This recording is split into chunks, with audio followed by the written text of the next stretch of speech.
Shama harka fuunee kabajamtootaa fi jaallatamtoota hordoftoota Abduu Sammaan jira jirtu baga jiraattan isiniin jecha egaan akkuma beekamu biyya keenya keessatti dhibee gibira jedhamuun uummanni keenya yeroo hunda quucarfamaatii akka hin guddanne godhamaa jira. Keessumattuu ganda naannoo Oromiyaa gandoolee hunda keessatti yookiin immoo godinaalee hunda keessatti gibira dabaluudhaan dachaa 3 oliin dabaluudhaan uummanni keenya akka hin guddanne baadiyyaaf magaalaatti godhamaati jira. Kanuma wal qabatee kaleessa obbo Jawaar Mohammad komii qabdan jedhanii fuula miidiyaa isaanii irratti barreessanii turan.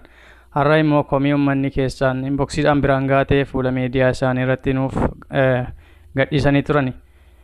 Akkas jechuun jalqaban dhimma gibiraan wal qabatee komiiwwan kumaatamaan na bira gahanii jiru. Ergaana qaqqaberraa wanti mul'atu kan bara darbeen yoo wal bira qabamu gibirri bara kana baadiyyaa fi magaalaattis dachaa 3 hanga 10 3% hanga parsantaa 1,000tti dabalee jira. Itoophiyaas ta'e biyya biraatti gibirri al tokkotti dachaa hammanaatiin dabalee waan beeku hin se'u. Gibira idileetiin dabalatas kaffaltiin maqaa inshuraansii, hirmaannaa ispoortii, milishaa fi kan kana fakkaatan guuramuu dachaan ol ka'eera. Kaffaltiin tajaajila mootummaa kan akka hayyama daldalaa haaromsuus dachaa hedduun dabaleera. Uummanni kaffaltiilee seeraan hin tumamne kaffalchiisamaa jira. Fakkeenyaaf waajjira paartii badhaadhinaa ijaarsisuuf waggaa 5ffaa kabajuuf akkasumas nyaataa fi uffata milishaatiif maqaa jedhuun yeroo yeroon dirqiin maallaqni irraa guurama. Namoonni gibira kafaluuf gara waajjira mootummaa yoo deeman hamma dursee itti himameen alatti maqaa adda addaatiin kaffaltii dabalataa gaafatamu. Warri gibira fuudhu maallaqa hamma kafalamee gaditti nagahee irratti barreessu. Gibira kafaluun dirqama lammiilee maraa akka ta'e waan wal mormisiisu miti. Hammi gibiraa yeroodhaa gara yerootti dabaluunis waanuma eegamu. Garuu ammoo mootummaan gibira kan sassaabu akkaataa labsii dursee bahirratti hundaa'ee ta'uu qaba. Gibira dabaluun yoo barbaachises labsiin lafa jiru haaraan bakka buufamuu jijjiiramni godhames dursee uummatatti erga himamee booda gibirri sassaabama.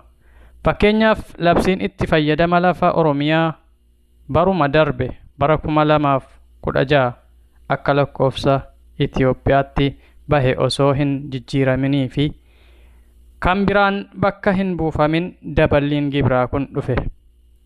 Sirni gibiraa fooyyessuun yoo taasifame bifa sadarkaa federaalaa yookiin naannootti wal ta'aa ta'een raawwatamuu osoo qabu qondaalli gandaa kamiyyuu haala itti fakkaateen uummata irratti gibira dabaluun seer dhabummaa bal'isuudha. Gibirri yennaa dabalame fedhii mootummaa qofa jiddu galeessa kan godhate osoo hin taane dandeettii kaffaltii lammiileen hubannaa keessa kan galche ta'uu qaba.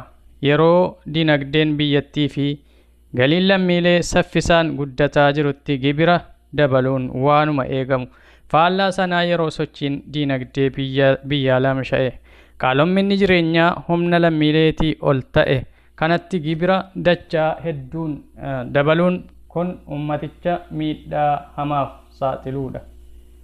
Mootummaan gibira kan sassaabuuf tajaajila lammiileen isarraa eeggatan kan akka nageenyaa, fayyaa fi barnootaa guutuuf baasii barbaachisu ofirraa cufuu fi lammiileen biyyattii baasii tajaajiloota kanaaf barbaachisu bifa gibiraatiin erga kaffalanii booda baasii dabalataa maqaa buusii milishaa jechuun kaffalchiisuun bu'uura seera hin qabu.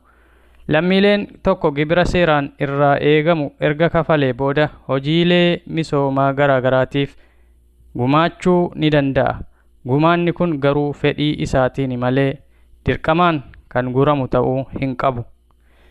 Lammiileen miseensa paartii biyya bulchuu hin taane buusuu miseensummaaf ijaarsa waajjiraa fi ayyaana kabajuuf dirqamaan maallaqa irraa guuruun yakka. Walumaa galatti lammiileen daballii gibiraa adeemsa seera hin eeggatin akkasumas kaffaltii seeraan hin labsamin kafaluuf dirqama hin qaban. mootummaan yeroo sochiin diinagdee laamsha'ee fi qaalomminni jireenyaa samii tuqe kanatti adeemsa seeraa alaatiin gibira dachaa hedduun dabaluun madaallii kamiinuu fudhatama hin qabu jechuudhaan obbo Jawaar Mohammad komii ummanni qabu bifa dhugaa ta'een bifa itti hin dabalamin irraa yoo hir'ate malee jechuudha. Fakkeenyaaf godina Jimmaa keessatti yookiin naannoo Oromiyaa godina Jimmaa keessatti uummatarraa kan inni guuramaa jiru gibirri jechuudha dachaa amma imame amma mootummaan baasee oliin jechuudha.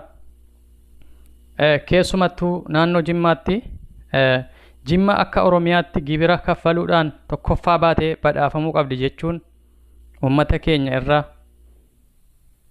gibira humnaa ol guuraa jiru jechuudha. Kun maqaa ofiitiif jecha naannoon Jimmaa akka Oromiyaatti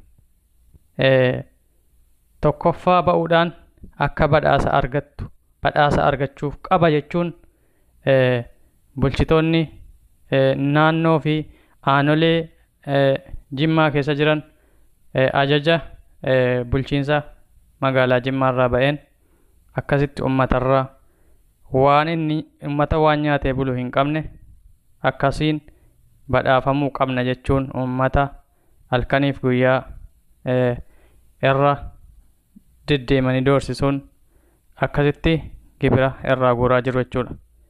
Kun furmaata yoon arganne uummanni keenya ammas miidhaa cimaa keessa jira jechuudha. Kun immoo mootummaatu hin taane naannoo warra kaabinee ganda keessaatu akkasitti uummata miidhuu jira jechuudha.